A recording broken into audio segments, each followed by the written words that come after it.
That's the game. So proud of everybody. What a war. That's just to think that we got a bunch more like that coming up. I just can't imagine. I'm glad we have an open date and have some time to rest and enjoy it here for a little bit. But I don't even know where to start other than just proud of the whole group. We had a heartbreaking loss last week, then going to play a great South Carolina football team, and watching their film and thinking about how we're going to get it ready in time. And I know we had worked on the game plan throughout the summer and everything, but just it felt like a short week, although it was a normal week. And everybody just no one flinched. Everybody worked hard. Everybody believed. And these guys showed me something. I was trying to see, just we're beginning to define what type of team we are, what type of defense, what type of offense. It was a good sign today to be able to play that kind of game and come out on top like that. I want to be able to congratulate Patrick Belis. He did a great job for us, standing in there for Marshall Morgan, and made every kick we asked him to attempt, and did a super job. Colin Barber had to kick off for us, had to practice long field goals all during camp, and now he can just concentrate on punting. I mean, he still may kick off here and there, I don't know, but I think Marshall, just from what he's been doing in practice, will probably be our kickoff man again. But just guys that had to step in when we needed them the most. Really proud of those guys. Goal line stand was huge. And then to finish the game like we did offensively, I don't even know how much clock we chewed up, but it was 6-7 minutes, whatever it was. Mostly on the ground, being able to just end the game and not let it touch it again. That was huge. That was by far my most favorite part of the game, was to be able to just keep moving the ball. Gurley ran it well. All those guys blocked well. Quavon Hicks is really becoming quite a blocker, receiver, runner for us from the fullback position. Brendan Douglas coming in, powering some good runs at the end. Keith Marshall as a receiver and runner did his thing. Justice Scott Wesley stepped in there and made a huge play for us, and got a chance to see his big-time speed that he, two-time state champion, 100-meter champion in the state of Georgia. The guys stepped up. Guys played hard, and I'm just proud of them all. Mark, how'd your quarterback play? He did well. I forgot about Aaron. Yeah. He did well. I don't even know how many touchdowns he had, but he had 4 TDs, no picks, and created some plays. There's some times he had to break out of the pocket and found some people open. The touchdown pass to Gurley, I'm pretty sure we had a busted assignment on that. I don't think the route was right. But whatever he ran, we're going to put it in next week. Murray played very well. Got knocked around a couple times, got back up. And it was a really close, seesaw type of battle where you just got to get back in there and make a play and get a drive going and lead your team. He did a beautiful job in the run checks. He played well. Hey, Coach, you said that you worked on the game plan all summer long, but parts of the summer. But was the high tempo part of this game, was that in the game plan originally, or was that after the UNC? Well, we decided either last year or the year before we're going to try to go more up tempo. We're not looking to be blistering speed like some people. If you don't substitute and don't do a lot of different formations, you can go really fast. And there's times we do that, but there's also times that we want to go with a lot of tempo, but we still want to do different formations and motions and shifts because we think we can gain some advantages doing that as well. But we definitely wanted to go with a lot of tempo. And then at the end, obviously, we wanted to kill clock. And we were able to do that. Mark, they said you told them during the timeout when you're back up on the goal line, if we can take it 99 yards, they can't beat us, so they can't get it back. Yeah, I said, how glorious would it be if we could end this game right now and then not touch the ball again? And, I was shooting for 99 yards, but however many we got was enough to finish the game, and just real proud of those guys. Mark, so much was made about Clancy coming into the game, but like 7-8 for the bus assignment with Gates and Colton in the early pass attempt by Aaron, and what that much of a factor appeared to be anyway. Yeah, you know, he got banged up somewhere along the way. He didn't look like he was full speed. But, I mean, he's a great player. We had a good plan, and we executed well, and what can I say? I still think he's one of the best players on the planet, but.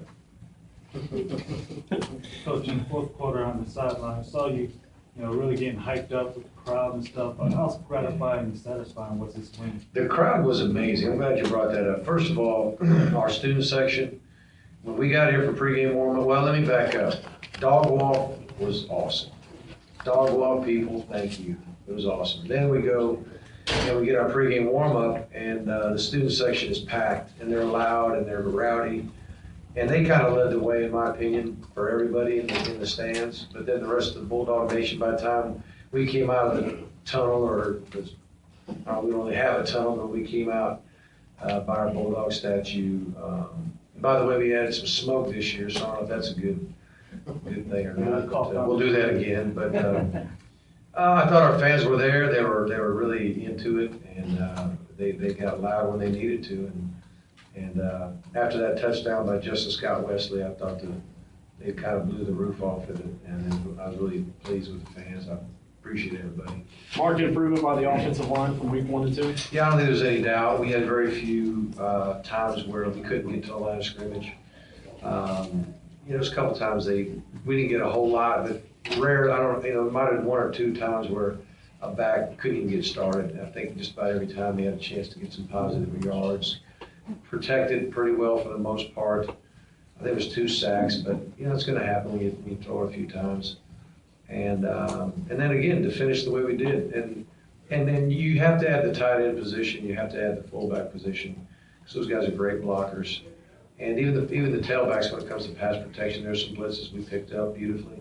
I know that third and real short, we had Artie Lynch on. They brought a full blitz, and both backs had to pick it up. And Murray was standing back there cleanly, being able to see what was going on and put it on him.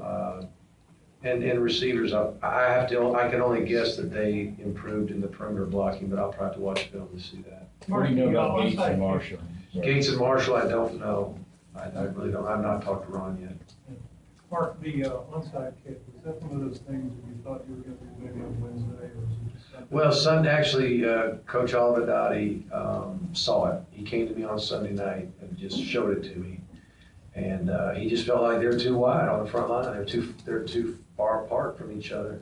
And there was just a crease, or what do you want to say? It was a gap that was too big. And we were able to get blockers on there, 2 guys, and then a kicker, and they got to go get the ball. And the key to that one was to get enough tempo on it. Sometimes you want a slow roller, and sometimes we wanted a faster roller, because we're allowed to block. Once that ball goes 10, we're allowed to block. And if it was a slow roller, they could converge on it, maybe make a play. But we felt like if we had the right speed on the ball, we could just go get it, make the blocks, and it was executed beautifully. And anytime you could steal a possession from another team, it's huge and great momentum play for us. Mark, on that note, do you feel like that got you a jump on getting them tired, those 2 back-to-back possessions? That helped us. That helped us a lot. And then we had a 4th and long that I thought was too long of a field goal and too short of a punt. So we go on 4th and 13 or whatever it was and get that. That was a big play. We ended up with 3, I think, on that drive, but it was points. It was momentum. It was time of possession. And I think them having to defend 2 drives in a row. The first drive, I think, was just a relatively short 2-minute drive. Then we did the onside, and then we had it a little bit longer, that next one, and I'm sure that helped. Speaking of momentum, how big was the fumble recovery there early in the third? Oh, that was huge. I mean, we get the ball, we're hoping to move the ball and score. We might have been 3 and out, had a nice punt, big hang time, and deep kick. But then they started driving right down the field, and fortunately the ball came out. I don't even know. Do y'all know who knocked that out or called the fumble? Josh Army. Well, I'm glad he's back. You hope those guys will make a play, but yeah, that was big, huge. Mark, not a lot of teams in recent years have started a season back-to-back top 10 opponents.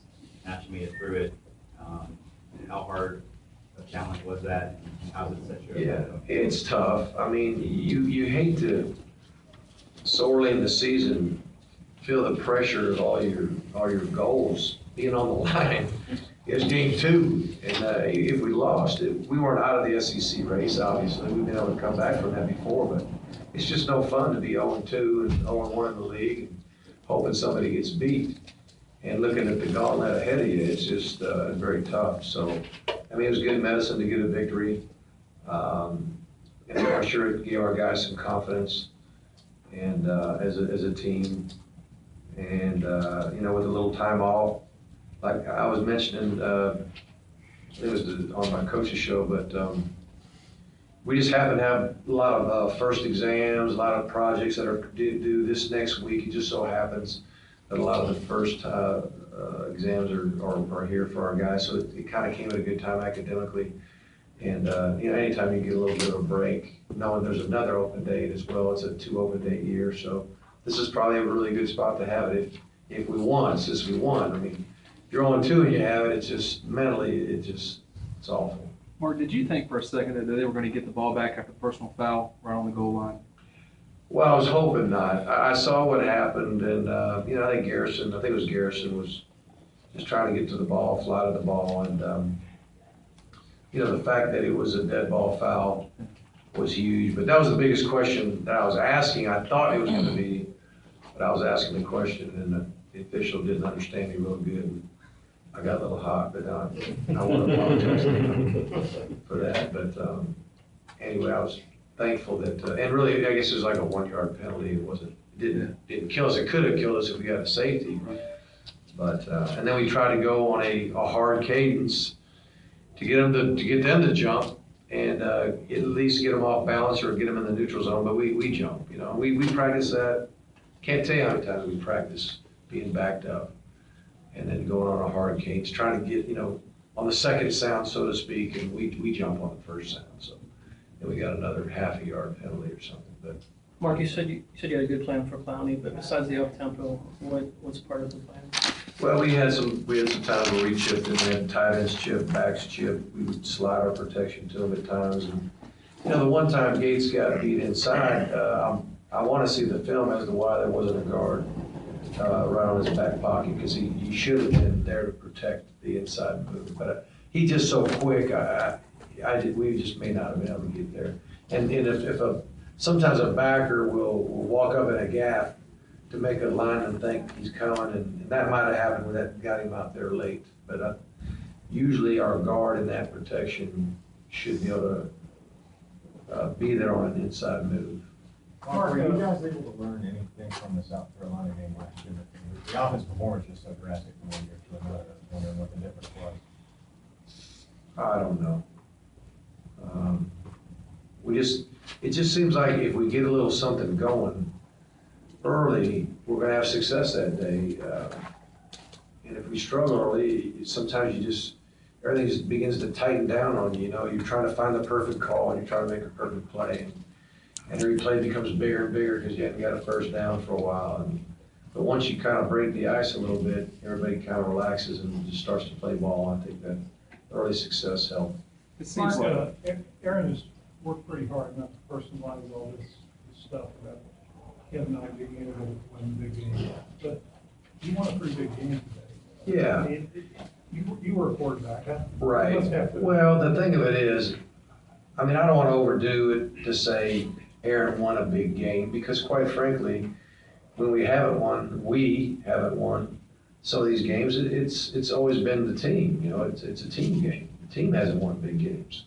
It hadn't been Murray, it's been everybody. And so, when we won it, the team won this game.